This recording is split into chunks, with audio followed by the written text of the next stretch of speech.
Hi ಎಲ್ರಿಗೂ ನಮಸ್ಕಾರ. ನಾನಿವತ್ತು Root and Soil almond oil for babies ಬಗ್ಗೆ ತಿಳಿಸ್ಕೊಡ್ತಾ ಇದ್ದೀನಿ. ಮಗುಗೆ ಕೂದಲು ಉದುರ್ತಾ ಇದ್ರೆ ಈ ಒಂದು ಆಯಿಲ್ ಅನ್ನ ಹಚ್ಚಿದಾಗ ಆ ಉದುರುವಿಕೆನೂ ಕೂಡ ಸ್ಟಾಪ್ ಆಗುತ್ತೆ. ಈ ಒಂದು ಆಯಿಲ್ ಅಲ್ಲಿ ಒಂದು ಕೊಬ್ಬಿನ ಆಮ್ಲ ಅಂತ ಇರುತ್ತೆ. ಸೊ ಈ ಒಂದು ಆಮ್ಲ ಕೂದಲ ಜೊತೆ ಸೇರಿ ಅದು ಮೃದುವಾಗೋದಕ್ಕೆ ಸಹಾಯ ಮಾಡುತ್ತೆ, ಮತ್ತೆ ಅದು ಹೆಚ್ಚು ಅದರ ನಿರ್ವಹಣೆಯನ್ನ ನಿರ್ವಹಿಸುತ್ತೆ ಅಂತಾನೆ ಹೇಳ್ಬೋದು. ಇನ್ನು ಎರಡನೇದಾಗಿ ಹೇಳ್ಬೇಕು ಅಂತಂದ್ರೆ ಚರ್ಮದ ಬಗ್ಗೆ, ಅಂದ್ರೆ ಚರ್ಮದ ಗುಣಲಕ್ಷಣಗಳನ್ನ ಹೇಗೆ ಕಾಪಾಡ್ಕೊಳ್ಳುತ್ತೆ ಈ ಆಯಿಲ್ ಅನ್ನ ಹಚ್ಚಿದಾಗ ಅಂತ ಅಂದ್ರೆ, ಮಗುವಿನ ದೇಹಕ್ಕೆ ನಾವು ಯಾವಾಗ ಮಸಾಜ್ ಮಾಡ್ತೀವಿ ಮತ್ತೆ ಒಂದು ಡ್ರೈ ಸ್ಕಿನ್ ಇರುತ್ತಲ್ಲ, ಸೊ ಅದಕ್ಕೂ ಕೂಡ ಇದನ್ನ ಅಪ್ಲೈ ಮಾಡ್ಕೊಳ್ಬಹುದು. ಮಗುವಿನ ದೇಹಕ್ಕೆ ಈ ತರ ಒಂದು ಆಯಿಲ್ ಅನ್ನ ಹಚ್ಚಿದಾಗ ಸೊ ಮೃದುವಾಗಿಸುತ್ತೆ ಮತ್ತೆ ಚರ್ಮದ ತೇವಾಂಶನ ಕಾಪಾಡ್ಕೊಳ್ಳುತ್ತೆ. ಅದರಿಂದ ಜಾಸ್ತಿ ಡ್ರೈ ಆಗೋದಕ್ಕೆ ಬಿಡೋದಿಲ್ಲ.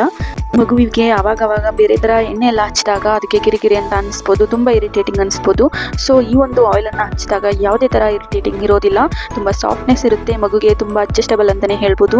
ನಾವು ಡೈಲಿ ರೂಟ್ ಅಂಡ್ ಸಾಯಿಲ್ ನ ಮಗುವಿಗೆ ಮಸಾಜ್ ಮಾಡ್ತಾ ಇದ್ರೆ ಮಗುವಿನ ಬಣ್ಣ ಕೂಡ ಬಿಳುಪಾಗಿಸುತ್ತೆ, ಅಂದ್ರೆ ತುಂಬಾ ಬ್ರೈಟ್ನಿಂಗ್ ಆಗಿಸುತ್ತೆ. ಇವಾಗ ಮಗು ಎಷ್ಟೇ ಕಪ್ಪಿದ್ರು ತುಂಬಾ ಬೆಳ್ಳಗಾಗಿಸೋದಕ್ಕೆ ಸಹಾಯ ಮಾಡುತ್ತೆ. ಹಾಗೆ ತುಂಬಾನೇ ಶೈನಿಂಗ್ ಕೊಡುತ್ತೆ, ಸ್ವಲ್ಪನೂ ಕ್ರ್ಯಾಕ್ ಇರಲ್ಲ ಮಗುವಿನ ಚರ್ಮದ ಮೇಲೆ. ತುಂಬಾ ಸಾಫ್ಟ್ ಅಂದ್ರೆ ತುಂಬಾ ಶೈನಿಂಗ್ ಕೊಡುತ್ತೆ ಇದು. ಮತ್ತೆ ನಾವು ಇದನ್ನ ನ್ಯೂ ಬಾರ್ನ್ ಇಂದ ಅಪ್ ಟು 3 years ತನಕ ಈ ಒಂದು ಆಯಿಲ್ ಅನ್ನ ಯೂಸ್ ಮಾಡಬಹುದು. ಮೂಳೆಗಳ ಬೆಳವಣಿಗೆಗೆ ಸಹಾಯ ಮಾಡುತ್ತೆ ಈ ಒಂದು ಆಯಿಲ್. ಅದು ಯಾವ ರೀತಿ ಸಹಾಯ ಮಾಡುತ್ತೆ ಅಂತ ತಿಳ್ಕೊಂಡ್ ಬರೋಣ. ರೂಟ್ ಅಂಡ್ ಸಾಯಿಲ್ ಬಾದಾಮಿ ಆಯಿಲ್ ಅಲ್ಲಿ ಒಂದು ವಿಟಮಿನ್ ಡಿ ಮತ್ತೆ ಕ್ಯಾಲ್ಸಿಯಂನ ಉತ್ತಮ ಮೂಲ ಈ ಒಂದು ಆಯಿಲ್ ಅಲ್ಲಿ ಸೇರ್ಕೊಂಡಿದೆ.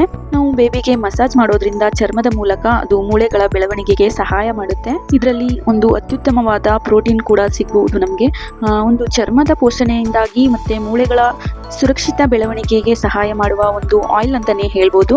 ಸೊ ಇದು ಮೆದುಳು ಮತ್ತು ನರಗಳ ಬೆಳವಣಿಗೆಗೆ ಸಹಾಯ ಮಾಡುತ್ತೆ. ಈ ಒಂದು ಪ್ರಾಡಕ್ಟ್ ನಿಮಗೂ ಕೂಡ ಇಷ್ಟ ಆಗಿದೆ ಅಂತ ತಿಳ್ಕೊಂಡಿದ್ದೀನಿ.